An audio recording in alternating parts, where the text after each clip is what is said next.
Go. Hi, good evening, and welcome to Unsuited. We're still on season 3. Unfortunately, we had to take a short break because of what was happening in terms of the coronavirus and its impact in India. We trust that you and your loved ones are safe and well. For those of us who've had challenging times or lost any dear or near loved ones, we're sorry and we're sending you a lot of strength and courage to deal with the situation.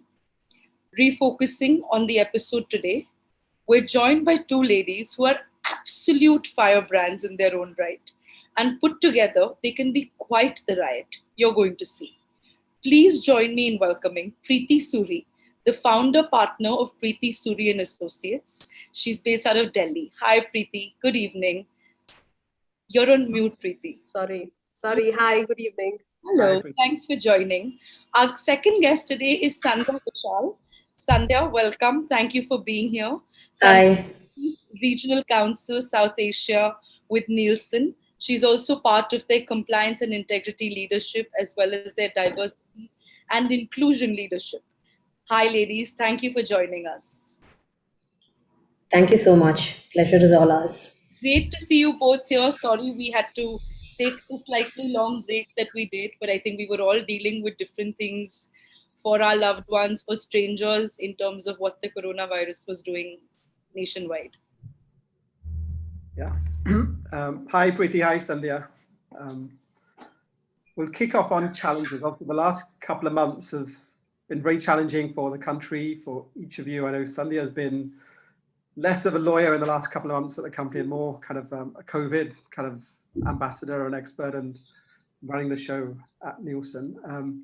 So just building on the question and concept of challenges, we just want to go back to the early parts of your career. So it'd be great to hear a bit about your respective challenges that you had when you began your careers, part professional, even bring in the personal stuff.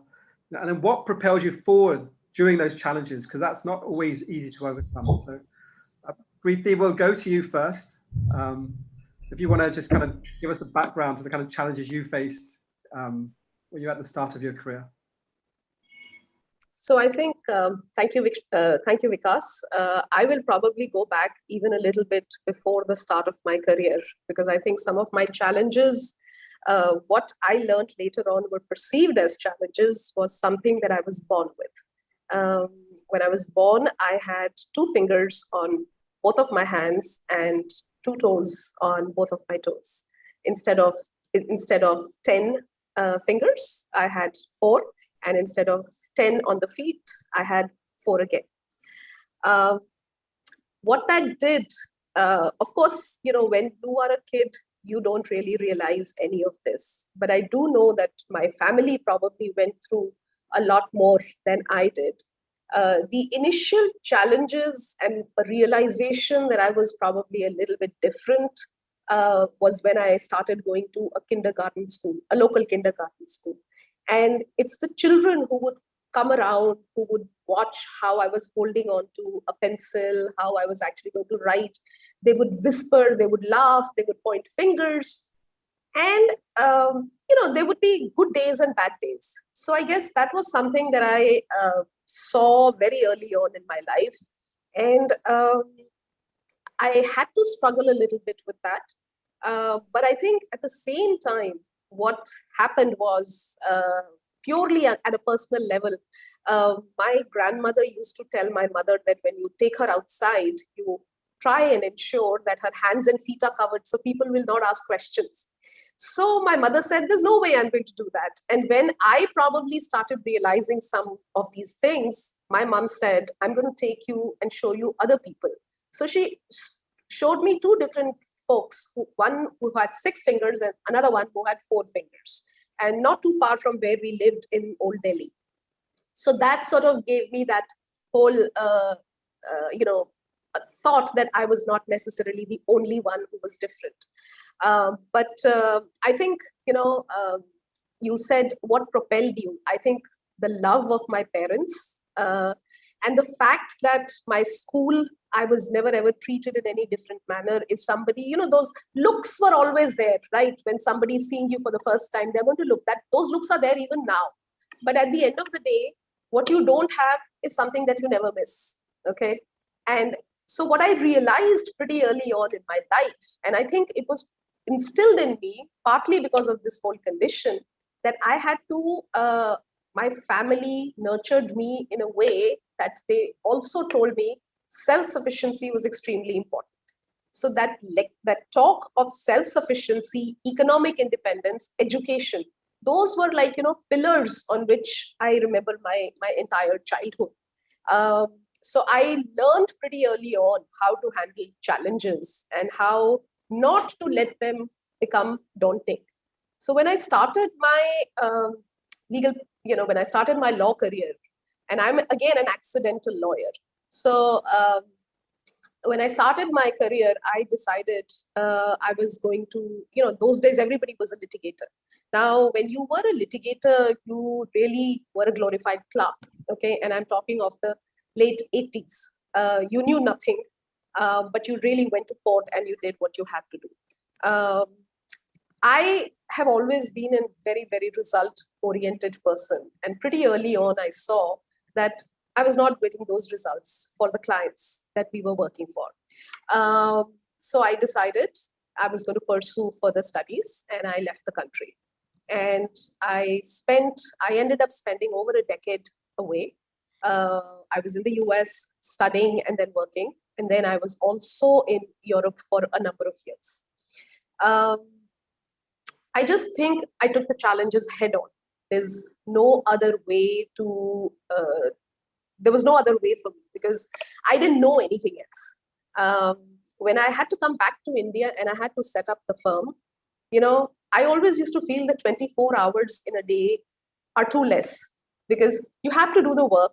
You have to find the work, actually. You have to find the work. You have to do the work. You have to have the infrastructure. You're creating the infrastructure at the same time.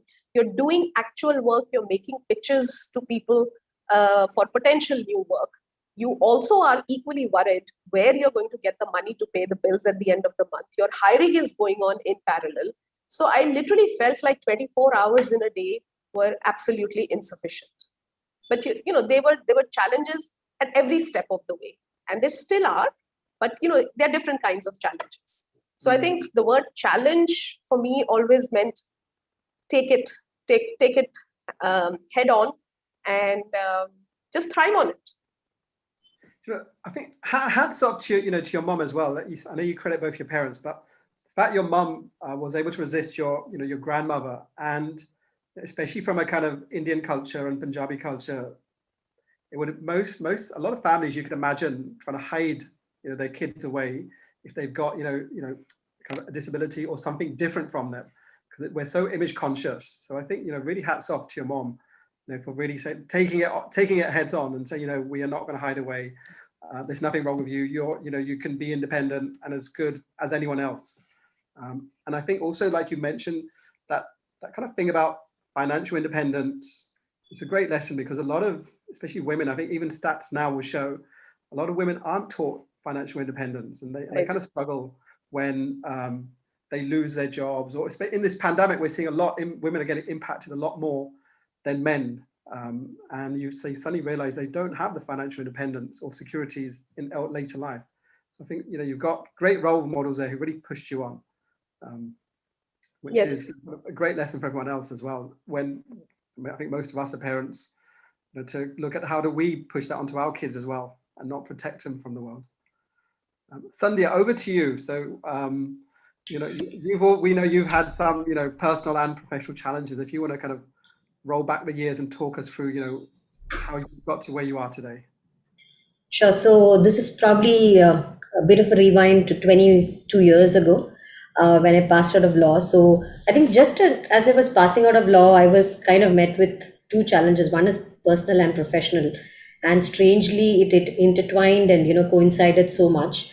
One is I had to get out of Cochin, and I had to get out of Cochin because of a personal challenge, which is I was in love with Nabil. I mean, we had an intercaste situation going on, and we knew that if it had to happen, it had to happen then, right? So within 6 months of 6 months of passing out of law school, we got married. So we had the situation of coping with parents, coping with family, coping with the pressures of not, converting, uh, coping with the situation that yes, you can actually, you can actually make it on your own.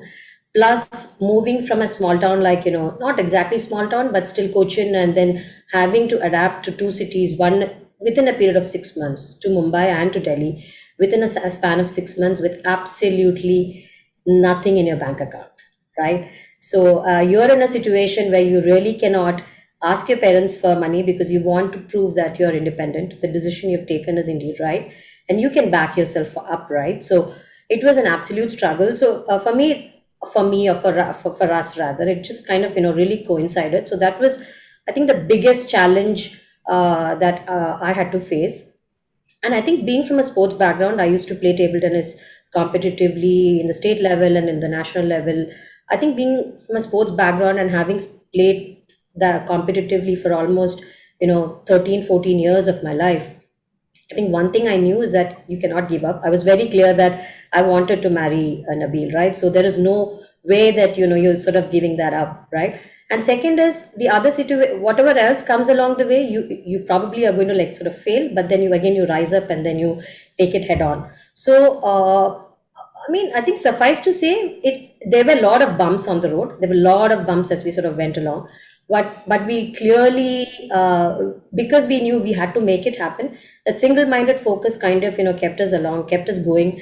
I mean, I don't even want to think about the measly sort of, rents, and, how much we probably had to borrow, and, kind of just to sort of get us going. But all is well that ends well. No complaints. But I think that's probably the biggest challenge that we were probably sort of faced with. I think, as I sort of moved along, one big work challenge, if I were to sort of talk about, was the whole process of, when I was tasked to handle with the whole banking license process. That was personally very interesting, personally very challenging for me, because as a lawyer, you taught like a very different, life skill. You're taught to review contracts, and, you're taught to review, draft agreements, and, give opinions and all of that. From that, suddenly, you're like, again, relatively junior in your career, but you're tasked with the important task of getting a banking license, and then you have to meet the regulators, you have to talk to them, and you sort of negotiate your way through.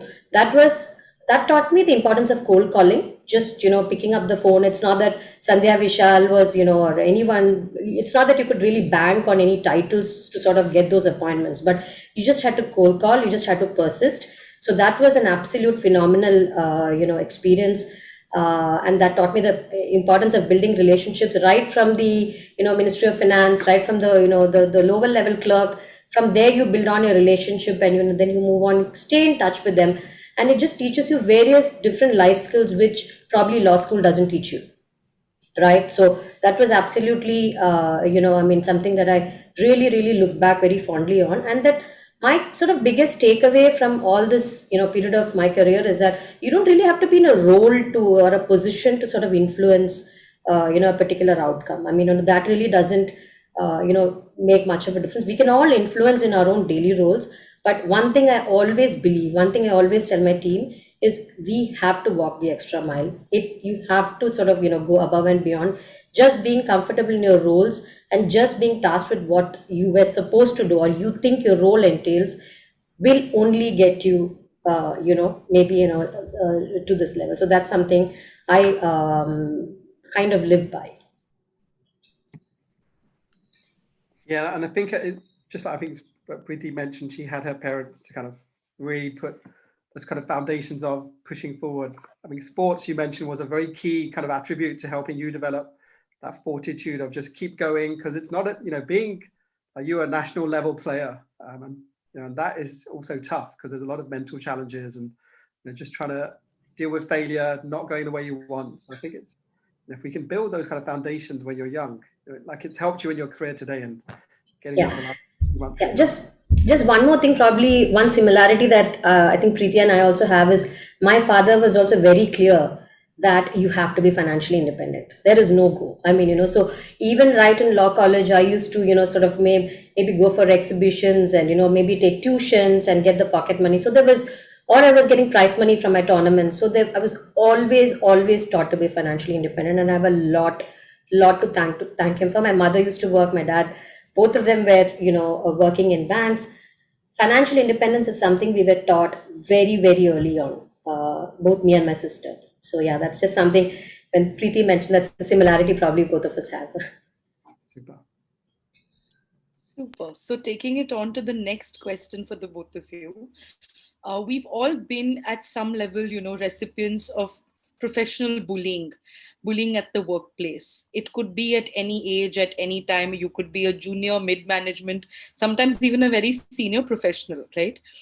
We wanted to understand if you both have been at the receiving end of professional bullying, and if you have, um, how did you tackle it? And is there something you do differently today in hindsight? So just wanted to get your sense around that. Maybe Preeti, you want to start first, and then we can go to Sandhya. Give her a breather. Sure. Otherwise, I was going to say, let's go to Sandhya on this one so she can stop enjoying her cup of tea. Um, um, yes, there has been professional bullying. I think my first encounter with that was when I went to live in Europe, when I went to work in Europe. Um, I was an absolute idiot because I just went into a different country assuming it was all going to be the same environment that I was accustomed to, which was a US centric big law firm, having somebody ascribed to you as a mentor in that big law firm. So I thought it was going to be the same environment. It wasn't. And in fact, very specific instances I can think of, particularly one when I'd been living in Paris for about 6-7 months, and my boss at the time took me for a meeting for one of our top clients. There were going to be about 18 odd people in that meeting, and after 10 minutes, while we were waiting for everyone to assemble, he said to me that I'm coming back in. I'm just going to go and see Michael and come back in 10 minutes. And 10 minutes moved on, and I saw after a while that everyone is staring at me. And I realized he's not coming back. So I was left with 6 months of being in France, really did not speak the language. I never had the time to learn the language. And I had to conduct this whole meeting in French. So when that realization dawned upon me, I could do two things, right? I could either run away, which was never a choice for me, never. Or I could be transparent and tell them what my problems were. So I had started to learn a little bit. I was picking up words here and there. So I said to them at the very outset that, look, I'm not going to be fluent in French. There will be, humongous mistakes in this, but let's take this forward. So, that was one instance. I don't want to take up the entire time and talk about multiple other instances, but there were several of them. And in fact, so much so that one of my colleagues sharing the same office space with me said to me that, how come you are being targeted? And I actually never even perceived as it was being directed at me. Maybe others saw it because I was so oblivious to all of this. And so I just said, okay. And I think it was because of my personality and who I am. I thrive on those kind of challenges. I just said, okay, I'm going to show you. You're throwing a challenge at me. It's my time to show you. So whenever somebody has thrown something, life has thrown something at me, an individual has thrown something at me, I probably would say, I will show you. And that's what I did. That's exactly what I did. So I, did what I could do to learn the language. I made sure that I never, ever gave that person the satisfaction of, of becoming weak in that whole process. So I never did that. And I think on hindsight, honestly, I really have I don't think I would do anything differently. What it definitely taught me was that and particularly in today's environment, remember, I am talking of the early 90s when there was no internet, okay? When you didn't have cell phones, you didn't have any of the access. You were completely living in a country where you had no friends whatsoever. You did not speak a word of the language. So what are the things that you could do? I used to walk on Sundays at Champs-Elysees so I could hear the sound of English in my ears, because nobody in my office spoke in English to me, intentionally so. So I think I would handle it in the same way. However, it has made me acutely sensitive to the environment in which we are, in the last couple of decades. Things have changed dramatically. And what it taught me, what I wanted to make sure was that what I went through, others don't have to go through. And in any event, apart from my making sure of that, the situation also has changed a lot dramatically. You have the information highway at your fingertips, right? So you have to, I made sure that I don't bully. Now, being a bully and being a tough taskmaster are two different things. Okay. And so there's a fine line. there's a fine line. There's a fine line. And oftentimes when you are, you're doing something for the benefit of somebody else, people may not necessarily take it like that. So I just let it be. I just let it be. I just think it is very, very important to have that degree of respect for each other. Okay, it is very important today, in today's day and age, to have a candid conversation. If there is bullying, then it has to be stopped. Okay, it has to be stopped. Today, would I have called back on that? Would I have handled things differently? Probably not. I would have, done what I did. Sandhya? So Thank you. Yeah. add on, Sandhya, before we move to you. Sure. You said something very interesting in one of our previous chats, where you said that the only way you believed to conquer, right, all of this bullying was also to be really good at what you did. Yeah. And not give anyone an opportunity to really nitpick, right? So I remember you saying that the devil is in the detail. Absolutely. I think if you're looking at documents, and if you're excelling in what you are doing, okay, and you have the client or an internal, a senior within your own organization relying upon you because you know all the details, okay, then I think it's extremely important. I was saying this to someone in my office the other day. I was thinking about a particular case that I was handling. Even today, a case that started more than 15 plus years ago, or 20 years ago now, I actually remember all the dates, all the sequence, the events, the documents. And events. I do, because I think that's important. Fair. Yeah, that's actually a very good tip in that sense, to deal with, professional bullying. Don't give them too much of a window. Well, a bully will still find the window, but yeah, like you said, the devil is in the details. So focus on that. Thanks. Sorry, Sandhya, back to you now. Over to you. So Yeah. Yeah, so mine was unfortunate actually. I've had and I've been sort of speaking about it. I won't obviously give details, but yes, during my career, I've had a stint where I've been subject to really, if I were to call it really first class bullying, if there were a term like that, and character assassination. So unfortunately, the thing with these kind of situations is you never know that, or you sometimes don't realize that you're in this, right? So it's always, you're kind of, you're blaming yourself. And what it really does is it totally, breaks your confidence. And what it does to your mental makeup is honestly beyond comprehension, right? Today, I can obviously look at it. I'm completely distant from it. I'm able to scrutinize it in a very different way, right? And but at that point of time, what it does to you physically and mentally is, like I said, is truly beyond comprehension. So you have this real, pain in your chest while wanting to go to work, and that you end up with acidity. You have all sorts of issues, right, which you're dealing with, and the first person to actually blame is yourself. And that's unfortunately the downside of these kind of situations. So what I had to do is I had to realize what is more important for me. What is more important for me was my mental health, my just sort of peace of mind. I have a family, and I need to make sure that I was attending to that. So I had to kind of walk away from the situation. But what it what I would have done differently is I would come to that, and then I will talk about the role of the manager and all of that.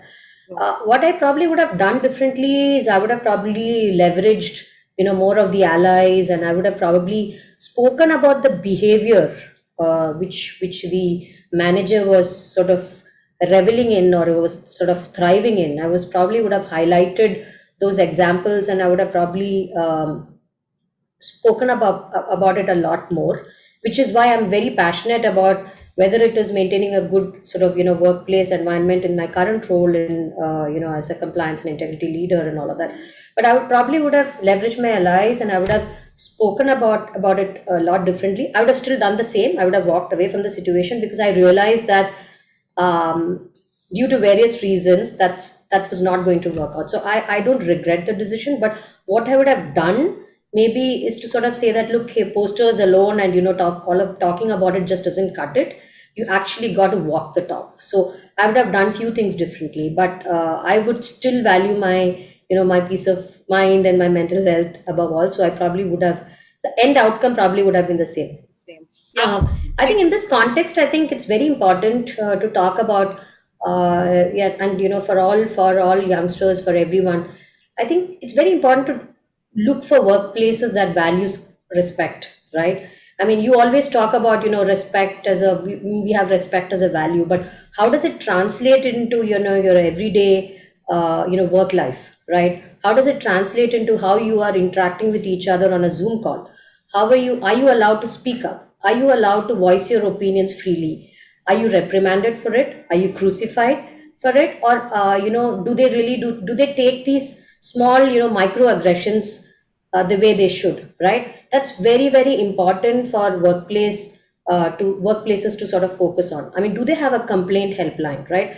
Do they only look at performance, or do they value, do they really look at behaviors as well? I mean, many companies say it, but how many companies walk the talk, right? So that's one thing. I mean, I can probably like sort of proudly say that, I mean, the company where I am right now truly focuses a lot on what good manager behavior should be, right? Like that the manager should be held to a higher standard than whoever reports to them or something. So I think that kind of then shifts to how has this experience translated into what how you're sort of shaped as a manager or as an individual. I think, which probably what Preeti also touched upon, that one is you really focus that you don't deflect all that pain into others, right? I mean, I truly believe that bullies need to deal with their own sort of past issues. That's why they behave in a particular. I'm pretty convinced about my theory. I've seen enough where I know that it's their own issues which they've not been able to deal with, and that's kind of deflected on you. So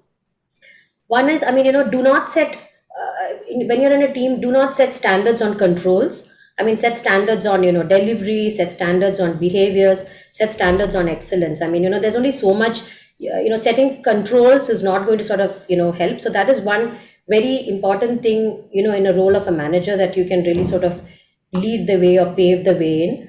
And then, be very open about, sharing your knowledge. Be very open about letting them shine, giving them the opportunity to let them shine, right? So I have a team of, I mean, we're a team of, earlier six lawyers, now five lawyers, all women. We've all been together, and I think it's a very open culture. Let them speak up. I mean, you could be wrong, I could be wrong many times, but have that room for open dialogue, right? Many come with the mindset that I've been through the grind, I've really had it really difficult. Why should they have it easy, right? Times are different. Times are really truly different, right? I mean, you have to. I mean, you don't need to. First of all, that's a very short-sighted, terrible approach. First of all, right? It's a very selfish.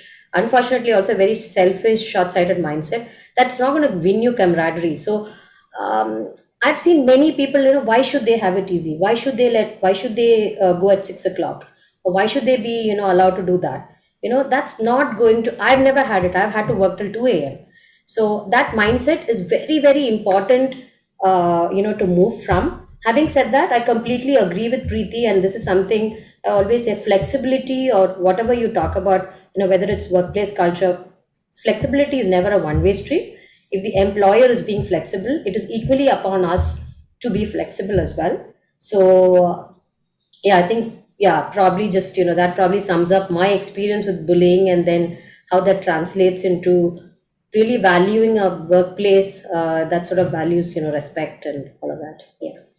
Can I? What do you mean by controls, Sandhya? Because you said we shouldn't put too many safeguards around controls. But I mean, you can't telling your team that, oh, if you're writing to them, you shouldn't be the one writing.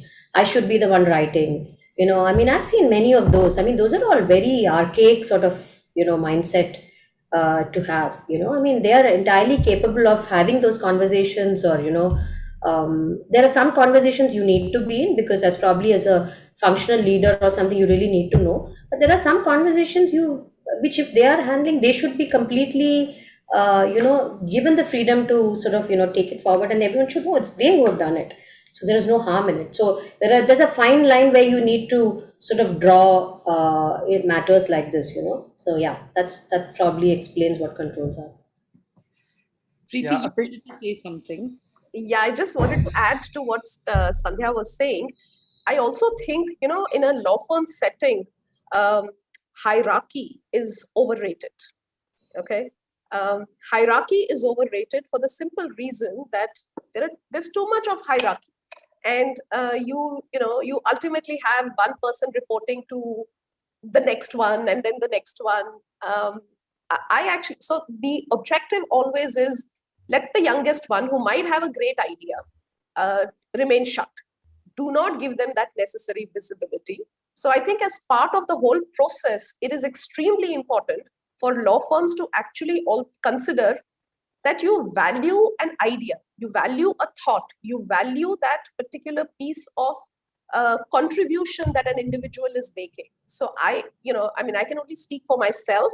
And for me, this was always something very important. When I had, when we would sit down and discuss things in the conference room, if somebody is keeping their mouth shut, to me, that person is not making a contribution, or you are on a conference call with a client and you are 4 people on a call or in a meeting with a client, and someone's not making that contribution, then it becomes, a problem. And part of that is there, like, we hired somebody several years ago from, one of the top law firms, and she turned around and said to me, you are asking me to think.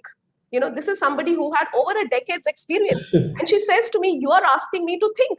All my life, I have been told, keep your mouth shut, So I think it's very important to recognize that everyone, we really need to eliminate this, multi-layered hierarchy that exists, which unfortunately everyone wants to preserve their own position and preserve their role, which is why these layers of hierarchy exists. And I think just even for younger people, because that's how they are groomed, or that's how they are taught, it's ingrained in them as well. Okay. Absolutely. I'm actually reminded of an interesting story from my time as a junior associate. I walked into a partner's cabin and the room was terribly cold. She used to keep it at 16 degrees. So I just requested, and like you're sitting with her for 4 hours, 5 hours, and it's at 16 degrees. All right. So I just gently requested her. I said, it's very cold. Is there any scope to change the temperature? When I came out, my colleagues there said, you have a lot of gut. You've got a lot of courage.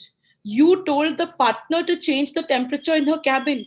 I said, well, we were sharing the space. It was a 5 I was miserable. And, I'm allowed to say that I was miserable. And they were like, no, but you're a junior associate. How dare you tell a partner to change the temperature?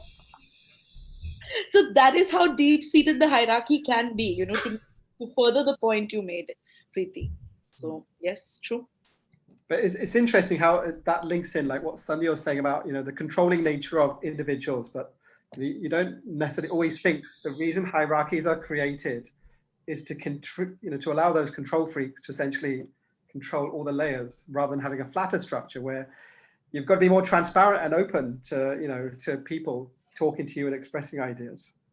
Yeah. So sorry. I mean, just a minute on that. And I think even as a company, one of the values that we have is, open, which is again going back to your point of, hierarchy, which is so non sort of, hierarchical. I mean, really, sort of cutting the layers, but basically making sure that everyone has an opportunity to speak up. And I think one thing that I look for in a company is, especially when you have a complaint helpline and all of that, how good are you responding to these complaints?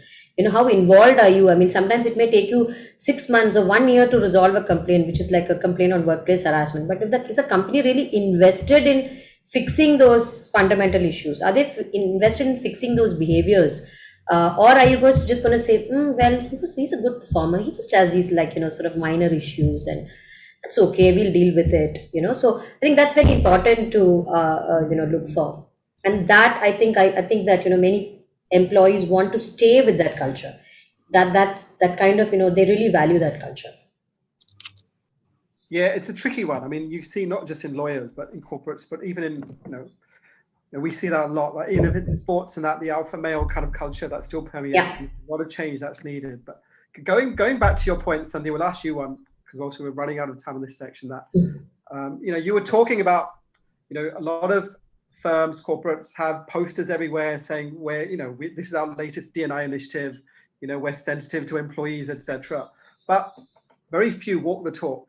Right. So what would you advise? Now you've been doing more of that role within Nielsen, for example. You've seen how that kind of initiative can work in a corporate or a company that imbibes that and lives that. So just kind of advice for others.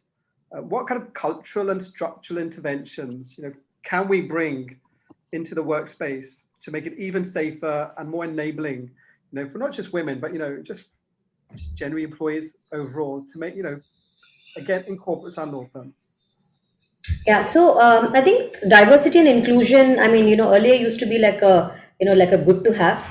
It's no longer that, right? It kind of shapes the culture, the workplace culture that you're in. I will actually take this example. I mean, earlier on, when I was going on maternity leave, I was actually told on my face that, well, you've been a great performer, you've really excelled, but sorry, you're going on maternity leave, so we can't consider you for promotion. Now that would be a fireable offense, right? Now that would be a fireable offense. So that is, I think, the role that I would say diversity and inclusion has had in shaping the culture of companies, right? Today, if somebody were to bring that up, that's it, right? So that's just one aspect of it. Second, I think is it is moved just beyond, of course, getting women in the seat of the table is very important. It's moved beyond just, women representation in companies. It is actually about making sure that all underrepresented communities have a voice, not just a seat at the table, but they ensure that they also have a voice at the table. So I think it's good that companies have moved that way. We've kind of, if I were to talk about just from a women's standpoint, I would say that structurally, maybe we've had some initiatives that have really worked very well for us. Right from many years ago, from 2008 onwards, we've had work from home, we've had flexi hours, which kind of naturally attracted women to our workplaces. So that's something we really had. We've kind of moved from that and instituted DNI in such a way that we have about 5 employee resource groups right now. One focusing on people with disabilities, one on women, one on ensuring that culturally, everyone comes. I will not take all the employee resource groups, but we have suffice to say, we have about 60-member team right now, focusing right from when you hire, how do you retain, and how do you engage. So every aspect of an employee life cycle is kind of intertwined with the the D&I journey. So bit about the women I sort of mentioned, which is about we've had the flexi hours, we've had work from home from beginning, but it's also important that we all know that COVID has impacted women in a very, very deep manner. So we actually did an intervention about 4 months ago to understand how is this work from home really working for women, what are the challenges they face. And what they told us is pretty much what you read everywhere, which is that the barriers have reduced, the workplace, the pressure is enormous. Women, of course, are lifting a lot more sort of burden back home. What we did was we were a lot more transparent about the challenges with the leadership. We always had a policy of having a strict 1 hour lunch break. Thankfully, that's something our HR leadership introduced. But what we did was we were very vocal about what the women were telling us and made sure that we were just open with the leadership and instituted like softer changes, right? Make sure that do you really need that meeting, or is it something that you can be resolved over email? Make sure that you respect weekends. So things like that, especially during this time, it made a lot of difference, because sometimes you just don't know. Sometimes people also don't know what the challenges people are going through. So those are some of the structural interventions that really work very well.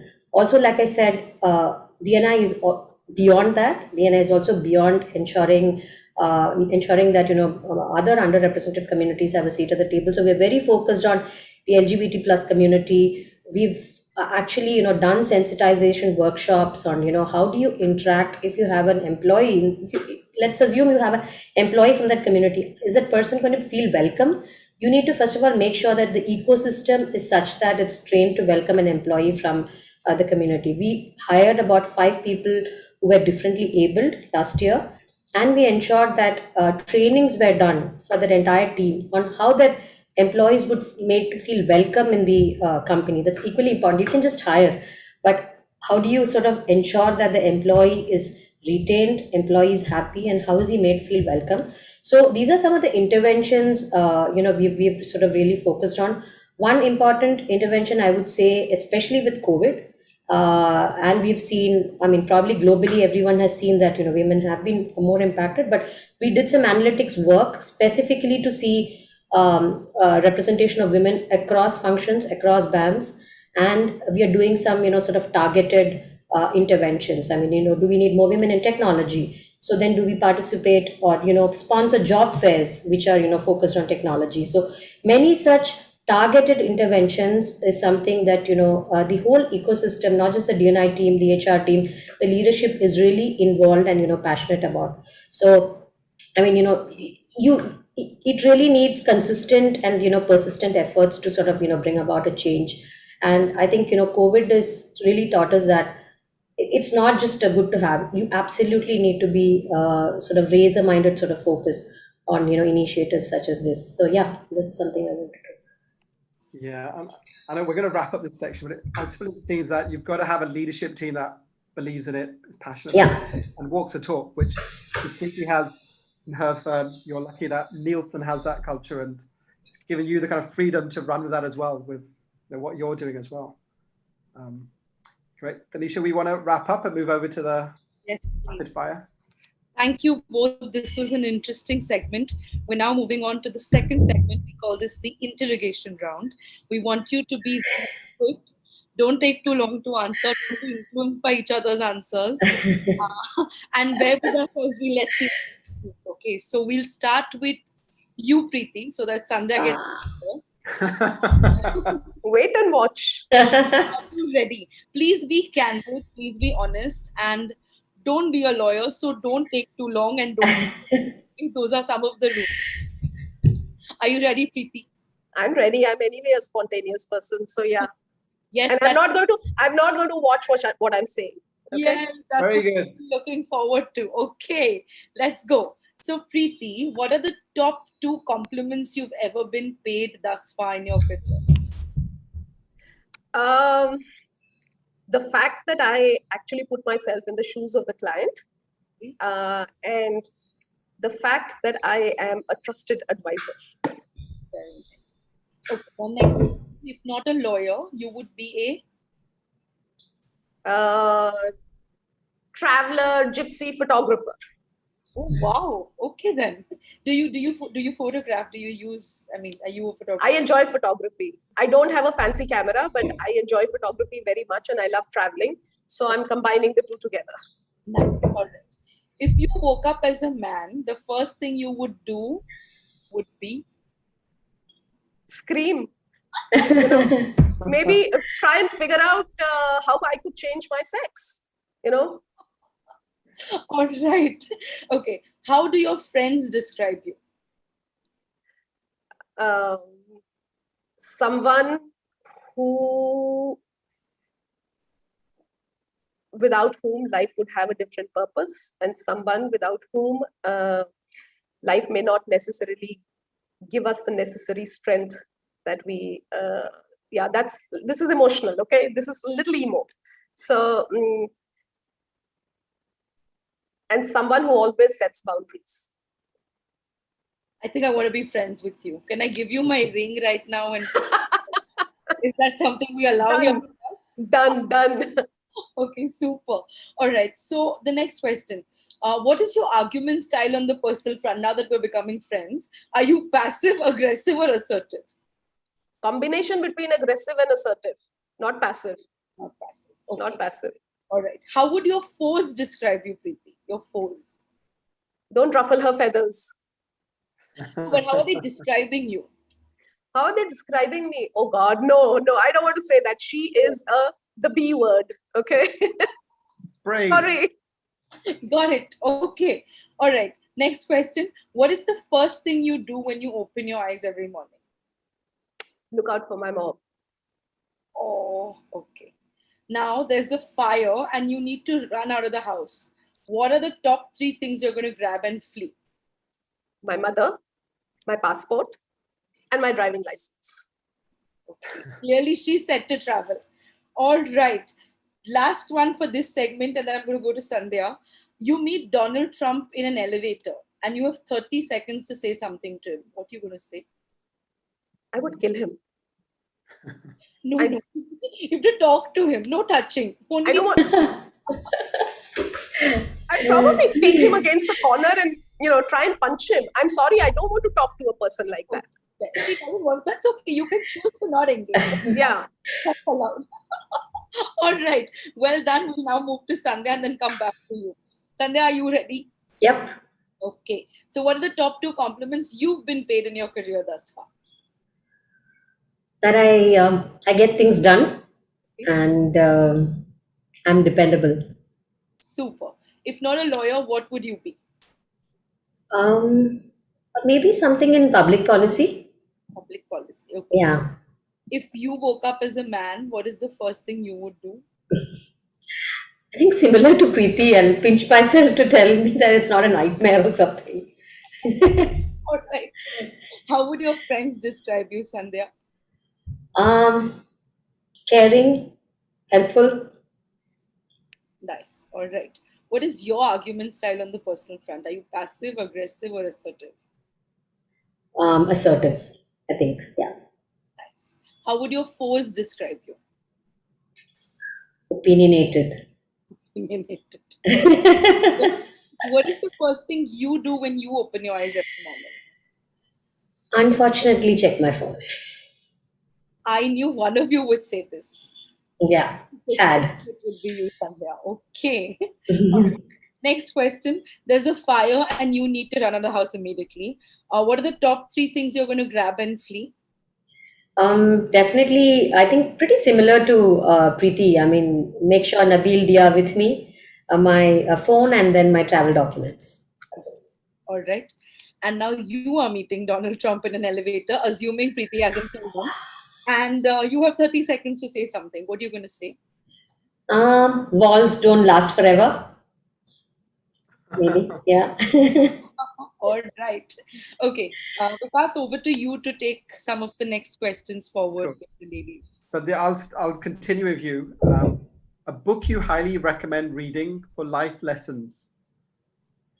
So I think last year I read this book called Courage to Be Disliked. I'm forgetting Chiro Keshimi or something, the author.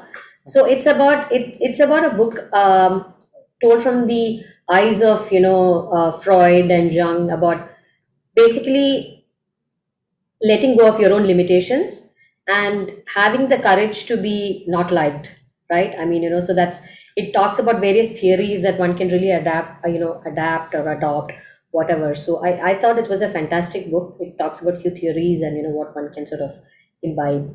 Yeah, that's something I really liked. Courage to be disliked. Yeah, by Ichiro Kishimi. Ichiro Kishimi, yes. Yeah. Super.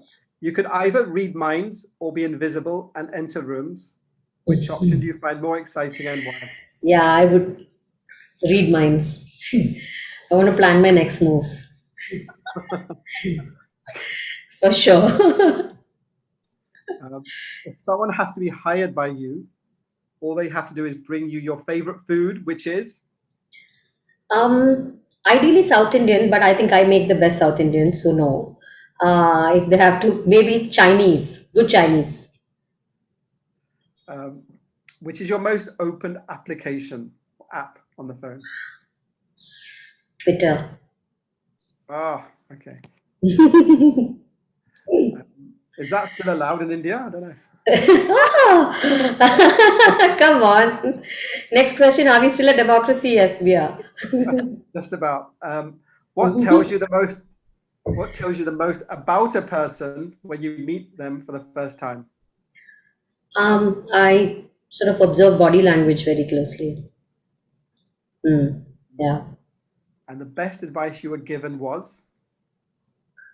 Mm, few things, few relationships worth fighting for. Go out all the way. So, yeah. Super. Priti, over to you. A book you highly recommend reading for life lessons. Razor's Edge, Somerset Maugham. It's an old Great. one. Yes, Razor's Edge. It's my all-time favorite book. Totally marked up. Brilliant movie, 1984, with Bill Murray in it.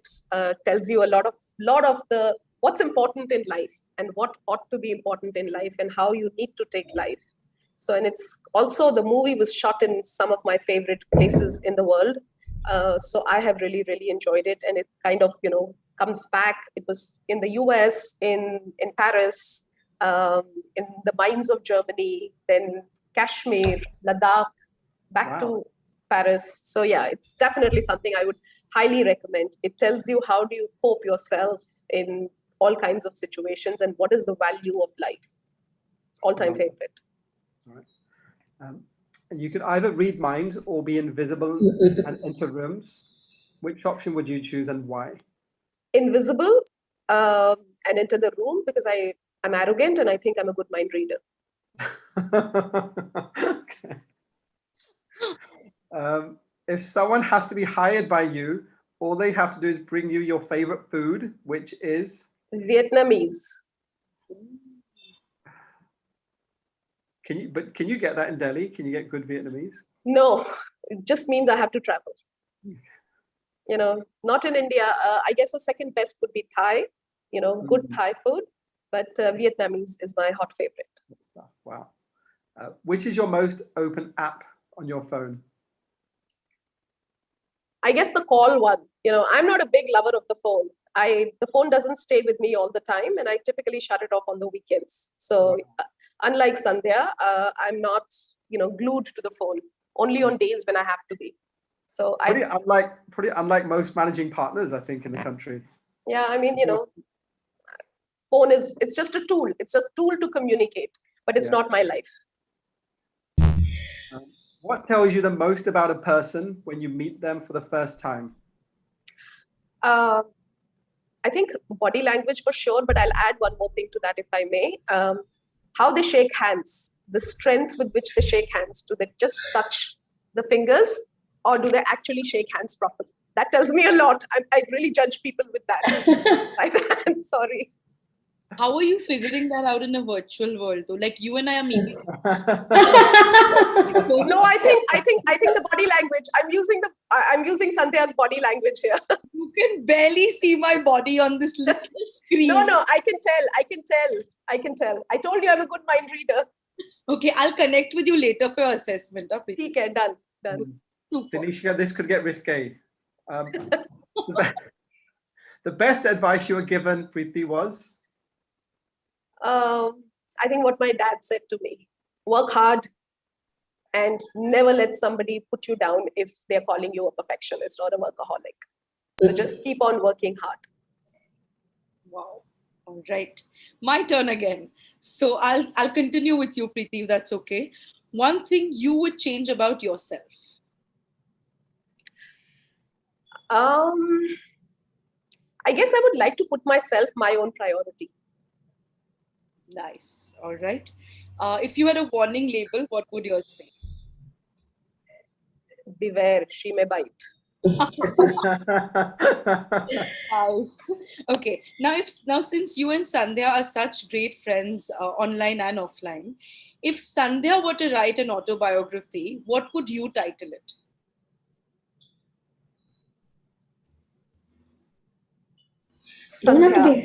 Sandhya, a modern classic.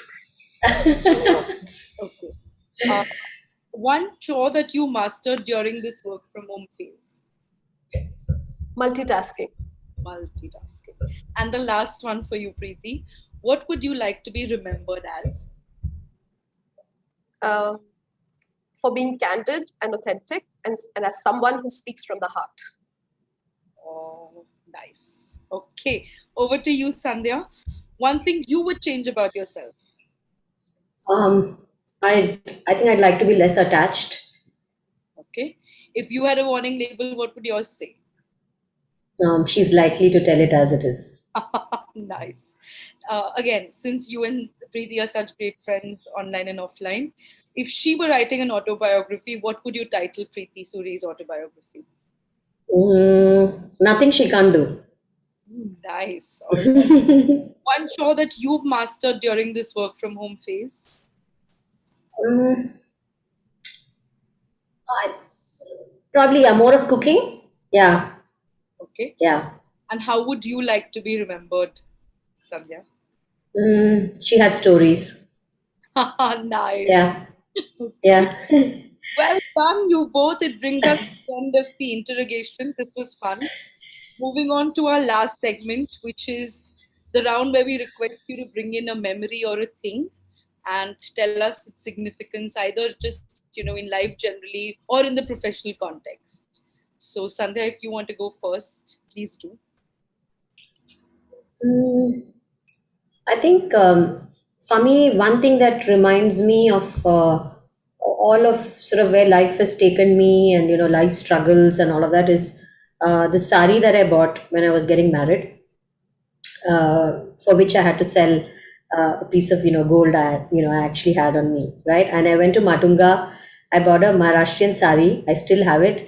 It's a cream and a lilac sort of printed sari. It was 1,200 rupees or something at that point of time.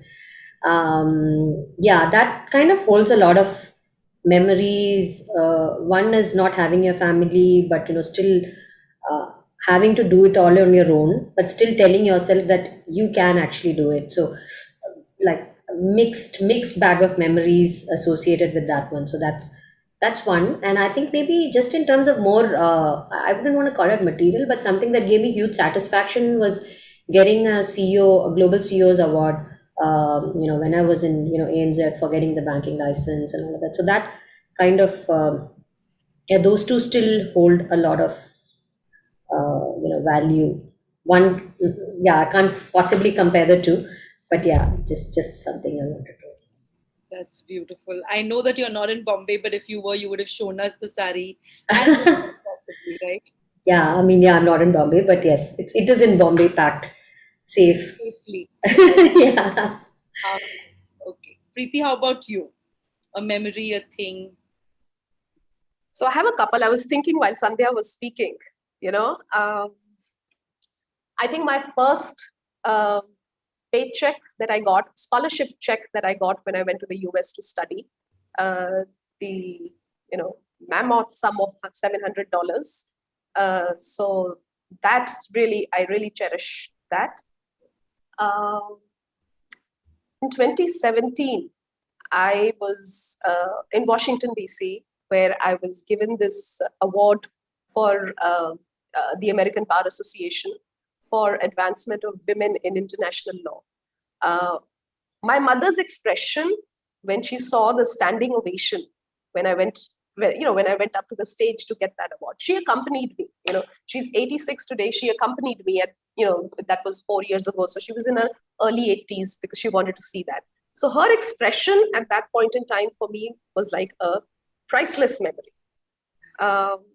And I think the third one is, this may sound a little bit cheesy, but it's exactly the same, similar kind of a thing, which was, a recent IDEX award that I got. And I was sitting and beaming my laptop onto the TV screen and watching it with my mom. And she was like, her expression again, because she was just so ecstatic.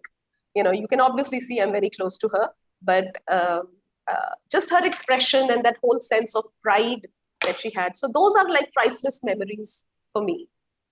How nice. You both have shared so honestly, so candidly, and honestly, just with so much authenticity This conversation and this entire interview has been truly enjoyable. Thank you both for doing this with us. This brings us to the end of the entire interview that we were hosting with the both of you. Vikas, anything for you to say? I'll pass the virtual mic over. I'm actually really shocked it's flown by so fast. Like it's like 1 hour's gone very quickly, and we could even keep talking for a lot longer. So thank you for taking on the spirit of Unsuited as well, which is, don't be PC, don't hold back. Really short, like Alicia was saying, share authentically. And it's been really touching to actually get, even though I know Sandhya a long time, she was my neighbor in Bali. I know Priti a long time, but still to hear some more of the kind of insides of, how your journeys is, it's been very touching and inspirational as well. So thank you so much. Thank you you so much. Thank you. Thanks a lot for having us. I really enjoyed this with Sandhya as well, and with all of you. Thank you. Our pleasure. Have a great evening, everyone, and thanks for watching. Thank you so much. Thanks, Priti. Thanks, Tanisha. Thanks, Vikas. Bye. See you. Bye. See you. Bye. Thanks.